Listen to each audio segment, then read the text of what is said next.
샬롬, 오늘도 복되고 좋은 날입니다. 오늘도 주의 말씀으로 하루를 시작하시는 그런 복된 삶을 만들어 가시기 바랍니다. 오늘 사도행전 2장 42절의 말씀을 나누겠습니다. 그들이 사도의 가르침을 받아 서로 교제하고 떡을 떼며 오로지 기도하기를 힘쓰니라. 아멘. 우리말에 밥상 공동체라는 말이 있습니다. 식사를 나누는 것이 참 중요하다는 뜻이겠죠. 우리 교회에서 얼마 전부터 다시 예배 후에 식사를 하고 있습니다. 사실 요즘 시대에 성도님들 다 바쁘시고 일이 많아서 교회에서 많은 봉사활동하기가 쉽지 않아서 그냥 간단하게 차만 마시면 어떨까 하고 차를 마시고 다과 정도 하는 것으로 보냈었는데 성도님들이 그래도 간단하게라도 식사를 하면 좋겠다라는 말씀들을 하셔서 다시 식사 시간을 마련해서 예배 위에 식사를 하고 있습니다. 그런데 참 분위기가 좋습니다. 서로 밥을 푸고 반찬을 나르고 지난주에 보니까 아이들이 수저 젓가락 또 이렇게 반찬들을 식탁에 나르면서 재밌어 하더라고요. 온 성도들이 함께 서로 조금씩 섬기면서 아주 좋은 밥상 공동체의 모습을 보여주었습니다. 간단하게 살려면, 편하게 살려면 일을 만들지 않으면 좋겠지만 그것이 꼭 좋은 건 아니죠. 그래도 조금 수고롭더라도 좀 힘들더라도 조금씩 봉사하다 보면 아주 좋은 결과를 만들어내겠죠. 그 중에서 밥상 공동체는 참 좋은 것 같습니다. 우리나라 사람들은 먹는 것에서 참 기쁨을 많이 찾습니다. 인사말에도 우리는 이렇게 말하죠. 다음에 한번 식사하시죠. 다음에 한번 밥이나 드시죠. 뭐 이런. 그러니까 외국 사람들이 좀 헷갈려요. 그런 말을 하면 언제 어디서 무엇을 어떻게 먹자는 거지? 이렇게 다시 고민하게 돼요.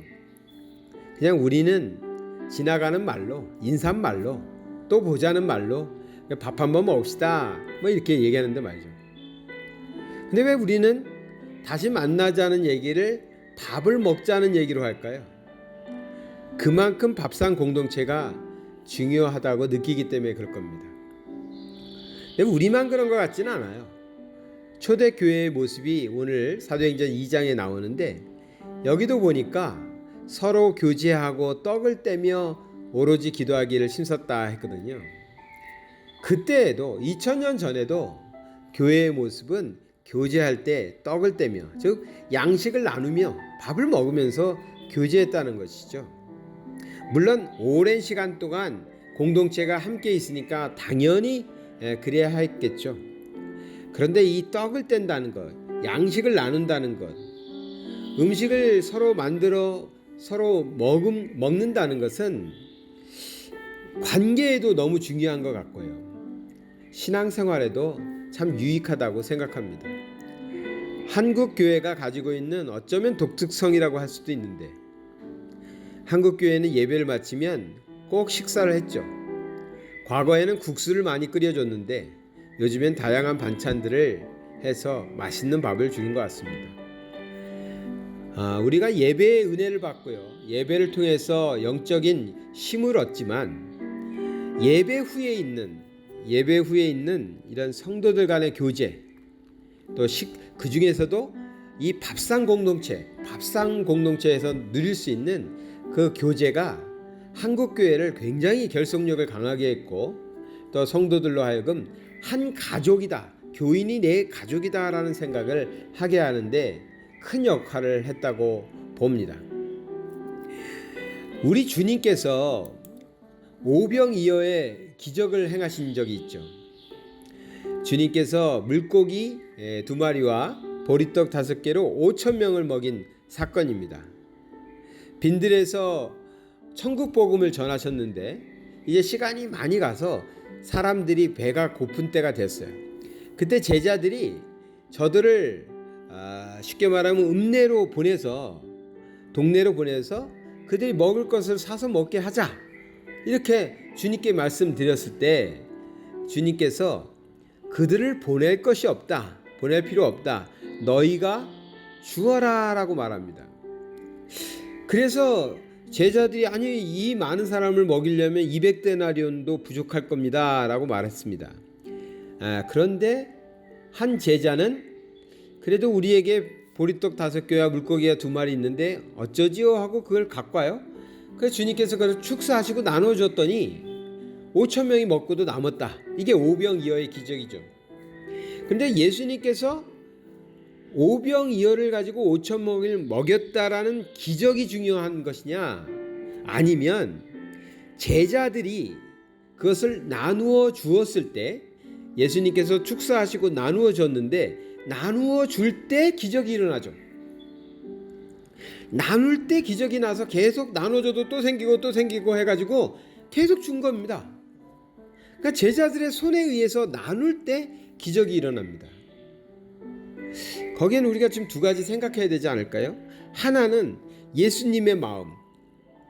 하루 종일 예수님의 말씀을 듣기 위해서 배가 고픈데도 불구하고 그 빈들에 있었던 사람들을 향한 예수님의 마음. 그들을 야 먹을 건 니들 알아서 해, 니들 스스로 해 하고 보내시기가 마음이 안 편하신 거죠. 그래서 제자들에게 너희가 주어라 라고 말하고 있는 것입니다. 주님도 밥상 공동체를 좋아하셨던 것 같아요.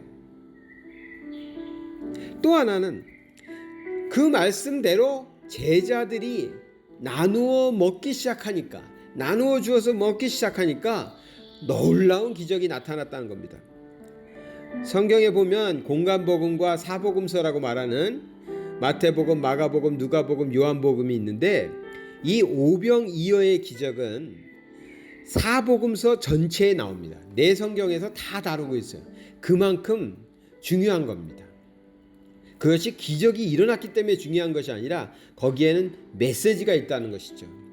저는 거기에 주님께서 말씀하신 것, 이들의 양식을 그들 스스로 해결하도록 내버려 두어라. 그들이 책임져야지, 그들이 알아서 할 일이지, 이것이 아니라 너희가 주어라. 너희가 양식을 주어라. 그들의 어려움을 너희가 살펴보아라. 왜냐면요, 그 중에 많은 사람들은 객이었을 겁니다. 먼 곳에서 온 사람들이었을 거예요. 스스로 해결하기가 쉽지 않았단 말이죠. 그것을 보고 주님께서는 제자들에게 너희가 주어라라고 말했습니다. 그래서 생겨나는 것이 뭡니까? 밥상 공동체죠. 손님들을 우리 집에 초대해가지고 식사를 대접하는 겁니다. 저는 그래서 큰 집에 살고 싶어요. 주방도 좀 잘 만들어 놓고 싶어요. 이왕이면 음식을 할 때 도와주는 사람들도 좀 있었으면 좋겠어요. 그래서 내 집에 많은 손님들이 자주 놀러 와서 같이 식사도 하고 차도 마시고 담소도 나누면서 즐거운 시간을 가졌으면 좋겠어요. 저는 부자가 되고 싶어요. 그런 부자가 되고 싶어요. 밥상 공동체가 참 중요한 겁니다. 음식을 탐하는 자가 아니거든요. 한국교회가 예배 후에 국수라도 나눠 먹으면서 정을 나누고 교회를 위해서 또 이 얘기를 나누고 기도를 하고 그러면서 한국교회가 큰 부흥을 이뤘다고, 그 큰 부흥을 이룬 이유 중에 하나였다고 저는 생각하거든요. 우리 교회도 예배 후에 이렇게 식사들을 하는 모습을 보면서 참 미소가 지어지고 참 행복하다. 이러한 밥상 공동체가 우리의 신앙을 더욱 굳건하게 만드는 좋은 계기가 될 것이라고 믿어집니다. 교회에서도 그래야 되겠지만 가정에서도 많은 사람들에게 대접하는 그런 가정 되시고요. 또 이웃들에게도 언제나 베풀며 나누며 정말 주님께서 말씀하신 것처럼 우리가 먹을 것을 줄 수 있는 그런 넉넉한 인생 살아가시길 바랍니다. 사랑의 하나님 아버지 감사드립니다. 주의 말씀 붙잡고 살아갈 때 정말 초대교인들이 그랬던 것처럼, 예수님의 제자들이 그랬던 것처럼 우리들도 우리의 주변 사람들에게 나누며 베풀며 살아가는 넉넉한 하나님의 자녀의 삶을 살게 하여 주시옵소서.